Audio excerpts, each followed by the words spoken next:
Bus welcome back to Sagar stories. Just ಏನು RCB video post ಮಾಡಿದೆ, practice match related ನೋಡಿದ್ರ ಅಂತ ಅಂದ್ಕೊಂಡಿದ್ದೀನಿ.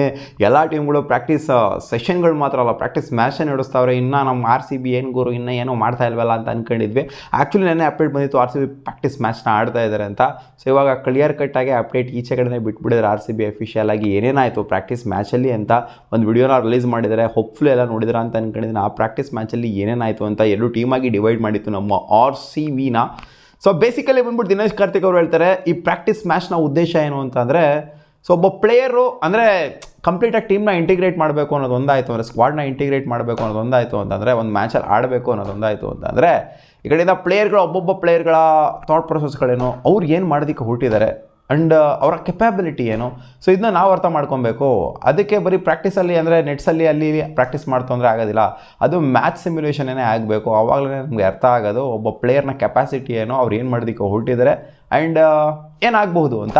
ಸೊ ಅಂದರೆ ಅವ್ರು ಏನು ಮಾಡೋದಕ್ಕೆ ಹೊರಟಿದ್ದಾರೆ ಅಂದರೆ ಬರೀ ಹಂಗೆ ಮಾಡಿಬಿಡ್ಬೇಕು ಅಂತ ಅಲ್ಲ. ಸೊ ಇವರು ತಿದ್ಬೋದು, ಬೇಕಾದ್ರೆ ಹಿಂಗೆ ಮಾಡಬೇಕು ಗುರು, ಹಂಗೆ ಮಾಡಬೇಕು ಗುರು, ಹಿಂಗಲ್ಲ ಗುರು, ಹಂಗಲ್ಲ ಗುರು ಅಂತ.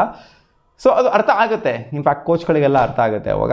ಸೊ ಈಗ ಬಂದಿರೋಂಥ ಅಪ್ಡೇಟ್ ಏನು ಅಂತಂದರೆ, ಎರಡು ಟೀಮ್ ಆಗಿ ಡಿವೈಡ್ ಮಾಡ್ಕೊಂಡಿದ್ರು. ಇನ್ನೇನು ಎರಡು ಟೀಮ್ ಪ್ರಾಕ್ಟೀಸ್ ಮ್ಯಾಚಲ್ಲಿ 3 ಟೀಮ್ ಮಾಡೋಕ್ಕಾಗತ್ತಾ? ಮಾಡ್ಬೋದು 3 ಟೀಮ್ನೂ, ಬಟ್ 2 ಟೀಮಾಗಿ ಡಿವೈಡ್ ಮಾಡ್ಕೊಂಡು ಇನ್ನೂ ಪ್ಲೇಯರ್ಸ್ಗಳು ಬಂದಿಲ್ವಲ್ಲಪ್ಪ, ಕಂಪ್ಲೀಟ್ ಪ್ಲೇಯರ್ಸ್ಗಳು ಇನ್ನೂ ಬಂದಿಲ್ಲ. ಫುಲ್ಲು 100% 25 ಮೆಂಬರ್ಸ್ ಸ್ಕ್ವಾಡ್ ಇನ್ನೂ ರೆಡಿ ಆಗಿಲ್ಲ ನಮ್ಮದು. ಸೊ ಇರೋವಂಥ ಪ್ಲೇಯರ್ಸ್ಗಳಲ್ಲಿ 2 ಟೀಮ್ನ ರೆಡಿ ಮಾಡ್ಕೊಂಡಿದ್ರು. ವೆಂಕಟೇಶ್ ಅಯ್ಯರ್ದು ಒಂದು ಟೀಮ್ ಆಯಿತು ಅಂತಂದರೆ, ಇನ್ನು ಒಂದು ಕಡೆ ಕೃಣಾಲ್ ಪಾಂಡ್ಯ ಅವ್ರದ್ದು ಒಂದು ಟೀಮು. ಕೃಣಾಲ್ ಪಾಂಡ್ಯ ಕ್ಯಾಪ್ಟನ್ಸಿ, ವೆಂಕಟೇಶ್ ಅಯ್ಯರ್ನ ಕ್ಯಾಪ್ಟನ್ಸಿ. ನಮ್ಮ ಕೋಚ್ ಹೇಳಿದ್ದಿಷ್ಟೇ, ನೀವು ಈ ಮ್ಯಾಚ್ನ ಸಿಮ್ಯುಲೇಷನ್ ಅಂತ ಅಂದ್ಕೊಳ್ಳಿ. 28ನೇ ತಾರೀಕು ನೀವೇನು ಆಡೋದಕ್ಕೆ ಹೊರಟಿದ್ದೀರಾ, ಅದಕ್ಕೆ ಇದು ಸಿಮ್ಯುಲೇಷನ್ ಅಂತ ಅಂದ್ಕೊಳ್ಳಿ. ಅಲ್ಲಿ ಏನು ಆಡ್ತೀರಾ ಅದೇ ಥರ ಆಡಬೇಕು ನೀವು ಇಲ್ಲಿ ಅಂತ ಅವ್ರು ಹೇಳ್ಬಿಟ್ಟು ಕಳಿಸ್ತಾ ಇದ್ದಂಗೆ ಈ ಕಡೆಯಿಂದ ವೆಂಕಟೇಶ್ ಅಯ್ಯರ್ ಅವರ ಟೀಮು ಬ್ಯಾಟಿಂಗಿಗೆ ಅಂತ ಬರುತ್ತೆ. ಸೊ ಆ ಟೀಮಲ್ಲಿ ವಿರಾಟ್ ಕೊಹ್ಲಿ ಇರ್ತಾರೆ. ವಿರಾಟ್ ಕೊಹ್ಲಿ ಎಷ್ಟನ್ನು ಹೊಡೆದ್ರು ಅಂತಂದರೆ, ಫಸ್ಟಿಂದ ಬಂದ್ಬಿಡೋಣಪ್ಪ, ಅವ್ರು ಕ್ಲಾರಿಟಿ ಕೊಟ್ಟಿರೋದು ಕೃಣಾಲ್ ಪಾಂಡ್ಯ ಮಾತಾಡಿದ್ದಾರೆ ಈ ವಿಚಾರದಲ್ಲಿ. ಬೌಲಿಂಗ್ ಯಾರು ಸಖತ್ತಾಗಿ ಮಾಡಿದ್ರು ಅಂತ. ಭುವನೇಶ್ವರ್ ಕುಮಾರು ಆಶುಷಲ್ ಮಸ್ತಾಗಿ ಬೌಲಿಂಗ್ ಮಾಡಿದ್ದಾರೆ. ಅಭಿನಂದನ್ ಸಿಂಗು ಮಸ್ತಾಗಿ ಬೌಲಿಂಗ್ ಮಾಡಿದ್ದಾರೆ. ಅಂದರೆ ಎಷ್ಟು ವಿಕೆಟ್ ಅಂತ ಕ್ಲಾರಿಟಿ ಸಿಕ್ಕಿಲ್ಲ.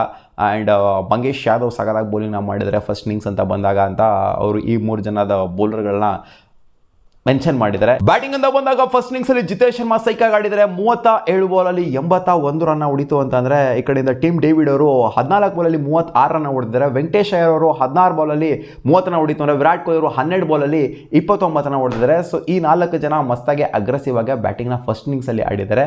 ಆ್ಯಂಡ್ ಬೌಲಿಂಗ್ ಕೂಡ ಹೇಳಿದ್ನಲ್ಲ, ಸೊ ಅವರು ಸಖತ್ತಾಗಿ ಮಾಡಿದ್ದಾರೆ ಅಂತ. ಇನ್ನು ಸೆಕೆಂಡ್ ಇನ್ನಿಂಗ್ಸು ಇದನ್ನು ಈ ಒಂದು ಟಾರ್ಗೆಟ್ನ ಚೇಸ್ ಮಾಡೋದಕ್ಕೆ ಅಂತ ಬರ್ತಾರೆ. ಟೋಟಲಾಗಿ ಓವರ್ಆಲ್ ಟಾರ್ಗೆಟ್ ಇದ್ದಿದ್ದು 235. ಆದರೆ ವೆಂಕಟೇಶ್ ಅಯ್ಯರ್ ಅವರ ಟೀಮ್ ಮಾಡಿದ್ದು 234ಕ್ಕೆ 7 ವಿಕೆಟ್ನ ಕಳ್ಕೊಂಡು ಈ ಒಂದು ಹೆವಿ ಟಾರ್ಗೆಟ್ನ ಕಲೆ ಹಾಕಿದ್ರು. ಒಟ್ಟಲ್ಲಿ 2 ಸೈಡೂ ಕೂಡ ಸಖತ್ತಾಗಿ ಬ್ಯಾಟಿಂಗ್ನ ಅಂತೂ ಆಡಿದರೆ ಚಚ್ಚಾಡ್ಬಿಟ್ಟಿದ್ದಾರೆ.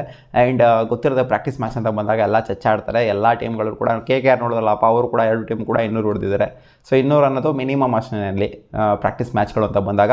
ಸೊ ಚೇಸ್ ಮಾಡೋದಕ್ಕೆ ಬಂದಂತಹ ಕೃಣಾಲ್ ಪಾಂಡ್ಯ ಅನ್ನೋ ಟೀಮು ಯಾವ ಥರ ಪರ್ಫಾರ್ಮ್ ಮಾಡಿದ್ದಾರೆ ಅಂತಂದರೆ, ದೇವದತ್ ಪಡಿಕ್ಕಲ್ ಅವರು 63 ರನ್ಸ್ನ ಹೊಡೆದಿದ್ದಾರೆ 33 ಬಾಲಿಗೆ. ಕೃಣಾಲ್ ಪಾಂಡ್ಯ ಅವರು 33 ಬಾಲ್ಗೆ 58 ರನ್ನ ಹೊಡೆದಿದ್ದಾರೆ. ರಜತ್ ಪತಿದಾರು 25 ಬಾಲ್ಗೆ 74 ರನ್ನ ಹೊಡೆದಿದ್ದಾರೆ. ಜಸ್ಟ್ 25 ಬಾಲ್ಗೆ ಗುರು 74 ಸೈಕ್ ಬ್ಯಾಟಿಂಗ್ ಆಡಿದರೆ. ಆ್ಯಂಡ್ ಈ ಒಂದು target huge target chase down ಕೂಡ ಆಗಿದೆ ರಜತ್ ಪತಿದಾರ್ ಅವರ ಒಂದು ಸೈಕ್ ಬ್ಯಾಟಿಂಗಿಂದ. ಕೃಣಾಲ್ ಪಾಂಡ್ಯ ಅವರ ಟೀಮು ವೆಂಕಟೇಶ್ ಅಯ್ಯರ್ ಅವರ ಟೀಮ್ ಮೇಲೆ ಗೆದ್ದಿದೆ, ಅಂದರೆ ವಿರಾಟ್ ಕೊಹ್ಲಿ ಅವರ ಟೀಮ್ ಮೇಲೆ ಇಲ್ಲಿ ಗೆದ್ದಿದೆ. ಸೊ ಓವರಾಲಾಗಿ ಮಸ್ತಾಗಿ ಬೌಲಿಂಗ್ ಮಾಡಿದ್ದಾರೆ ಅಂತಲೇ ಹೇಳಿದ್ದಾರೆ. ವಿಕಿ ಓಸ್ವಾಲ್ ಅವರ ಲೆಫ್ಟ್ ಆರ್ಮ್ ಸ್ಪಿನ್ ಕೂಡ ಸಖತ್ತಾಗಿತ್ತು ಅಂತ ಹೇಳಿದ್ದಾರೆ. ಆ್ಯಂಡ್ ಗೊತ್ತಿರೋದನ್ನೇ ಫಸ್ಟ್ ಇನ್ನಿಂಗ್ಸಲ್ಲಿ ಸಖತ್ತಾಗಿ ಬೌಲಿಂಗ್ ಮಾಡೋಂಥವ್ರು ಯಾರು ಅಂತ. ಇನ್ನು ಸೆಕೆಂಡ್ ಇನ್ನಿಂಗ್ಸಲ್ಲಿ ಚಚ್ಚಿಸ್ಕೊಂಡ್ರೆ ಎಲ್ಲರೂ ಹಾಕೊಂಡು ನಾಯಿಗೆ ರೂಪಿಸ್ಕೊಂಡಿದ್ದಾರೆ. ಇನ್ನೇನು ಬೌಲಿಂಗ್ ಅಂತ ಬಂದಾಗ ಸಖತ್ತಾಗಿ ಮಾಡಿದ್ರು ಅಂತ ಹೇಳೋದಕ್ಕೆ ಬರೋದಿಲ್ಲ. ಯಾಕೆಂದರೆ 2 ಇನ್ನಿಂಗ್ಸಲ್ಲೂ ಕೂಡ 235 ಅಂತಂದರೆ ಬೌಲರ್ಸ್ಗಳಿಗೆ ಸರಿಯಾಗಿ ಬೆಂಡೆತ್ತಿದ್ದಾರೆ ಬ್ಯಾಟರ್ಸ್ಗಳು ಅಂತಲೇ ಅರ್ಥ. ಆದರೂ ರಸಿಕ್ ಸಲಾಮ್ದಾರ್ ಮಸ್ತಾಗಿ ಬೌಲಿಂಗ್ ಮಾಡಿದ್ರು, ಅವ್ರು ಮಸ್ತಾಗಿ ಬೌಲಿಂಗ್ ಮಾಡಿದ್ರು, ಇವ್ರು ಮಸ್ತಾಗಿ ಬೌಲಿಂಗ್ ಮಾಡಿದ್ರು ಅಂತ ಹೇಳಿದ್ದಾರೆ ಅಷ್ಟೇ, ಹೇಳೋದಕ್ಕೆ. ಅದಕ್ಕೋಸ್ಕರ ಅವರ ಒಂದು ಇದನ್ನು ಎಷ್ಟೆಷ್ಟು ಓಡಿಸ್ಕೊಂಡ್ರು ಅನ್ನೋ ಡಿಸ್ಪ್ಲೇ ಮಾಡಿಲ್ಲ. ಎಷ್ಟು ಓವರ್ಗೆ ಎಷ್ಟು ಓಡಿಸ್ಕೊಂಡ್ರು, ಎಷ್ಟು ವಿಕೆಟ್ ಏನಾದ್ರು ಅದು ಇದನ್ನು ಡಿಸ್ಪ್ಲೇ ಮಾಡಿಲ್ಲ. ಯಾಕಂದರೆ ಬೌಲರ್ಸ್ಗಳೆಲ್ಲರೂ ಕೂಡ ಕಾಸ್ಟ್ಲಿ ಆಗಿದ್ದಾರೆ. ಇರೋದ್ರಲ್ಲೇ ಬೆಟ್ರಾಗಿ ಪರ್ಫಾರ್ಮ್ ಮಾಡಿರೋನ್ನ ಅವರು ಬೌಲಿಂಗ್ ವೈಸ್ ಹೇಳಿದ್ದಾರೆ ಅಷ್ಟೇ. ರಸಿಕ್ ಸಲಾಮ್ದಾರು, ಭುವನೇಶ್ವರ್ ಕುಮಾರು, ಜೊತೆಗೆ ಯಾರಪ್ಪ ಅವರು ಅಭಿನಂದನ್ ಸಿಂಗು, ಸೊ ಇವರು ಮಂಗೇಶ್ ಯಾದವ್, ಸೊ ಇವರ ಹೆಸರನ್ನೆಲ್ಲ ಸ್ವಲ್ಪ ಮಟ್ಟಿಗೆ ಬೆಟ್ರಾಗಿ ಪರ್ಫಾರ್ಮ್ ಮಾಡಿರೋನ್ನ ಹೇಳಿದ್ದಾರೆ. ಒಟ್ಟಲ್ಲಿ ಬ್ಯಾಟರ್ಸ್ಗಳೇನು ಡಿಸ್ಪ್ಲೇ ಮಾಡಿದ್ದಾರೆ ಅಂತಂದರೆ, ಧ್ವಂಸ ಮಾಡಿರೋದು ಇಲ್ಲಿ ಬ್ಯಾಟರ್ಸ್ಗಳೇ. ಒಟ್ಟಲ್ಲಿ ಆಲ್ ಓವರ್ ನೋಡ್ತು ಅಂತಂದರೆ ಗೊತ್ತಲ್ಲಪ್ಪ, ಎಲ್ಲರೂ ಮಸ್ತಾಗಿ ಪರ್ಫಾರ್ಮ್ ಮಾಡಿದ್ದಾರೆ. ಅಂದ್ಕೊಂಡಂಥ ಪ್ಲೇಯರ್ಸ್ಗಳೆಲ್ಲ ವಿರಾಟ್ ಕೊಹ್ಲಿಯಿಂದ ಹಿಡ್ಕೊಂಡು ಈ ಕಡೆಯಿಂದ ಕೃಣಾಲ್ ಪಾಂಡ್ಯ ಅವ್ರಿಗೂ ಕೂಡ ತೊಗೊಬೋದು. ಎಲ್ಲರೂ ಕೂಡ ಮಸ್ತಾಗೆ ಚಚ್ಚಾಡಿದ್ದಾರೆ ಬ್ಯಾಟಿಂಗಲ್ಲಿ. ವರ್ಸ್ಟಾಗಿ ಆಡಿದ್ದಾರೆ ಬ್ಯಾಟಿಂಗ್ನ ಅಂತ ಏನಿಲ್ಲ, ಬೆಸ್ಟಾಗಿ ಆಡಿದರೆ ಸಿಕ್ಕಂಥವ್ರಲ್ಲ ಆಪರ್ಚುನಿಟಿನ. ಅದೇ ಜಿತೇಶ್ ಶರ್ಮಾ ಅವರು ಒಂದು ಸೈಕಾಗಿ ಆಡ್ತು ಅಂದರೆ, ಈ ಕಡೆಯಿಂದ ರಜತ್ ಪತಿದಾರ್ ಅವರು ಮಸ್ತಾಗಿ ಹೆವಿ ರನ್ಸ್ನ ಸ್ಕೋರ್ ಮಾಡಿರೋದು. ಎರಡೂ ಟೀಮಿಂದನೂ ಕೂಡ. ಮತ್ತೆ ಸಿಗುವ ಮುಂದಿನ ವಿಡಿಯೋದಲ್ಲಿ ಇಷ್ಟು ಆಗಿತ್ತು RCBಯ ಪ್ರಾಕ್ಟೀಸ್ ಮ್ಯಾಚ್ ರಿಲೇಟೆಡ್ ಅಪ್ಡೇಟು. ನೋಡೋಣ ಇನ್ನೊಂದು ಸಿಮ್ಯುಲೇಷನ್ ಮಾಡ್ತಾರೆ ನಾವು ಪ್ರಾಕ್ಟೀಸ್ ಮ್ಯಾಚ್ನ ಅಂತ ಕಾದು ನೋಡೋಣ. ಮತ್ತೆ ಸಿಗುವ ಮುಂದಿನ ವಿಡಿಯೋದಲ್ಲಿ.